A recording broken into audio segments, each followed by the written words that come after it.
אני עכשיו. אוקיי. אני רוצה שניגע ואיך אפשר לקבל החלטה. אני חושבת שזה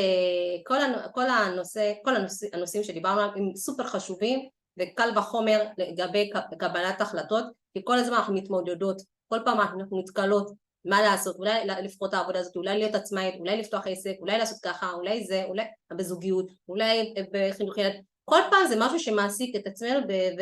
ולא תמיד יש לנו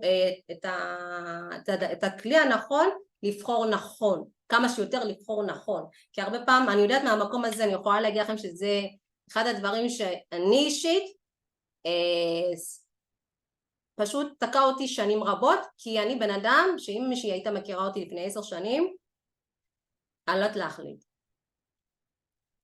כל דבר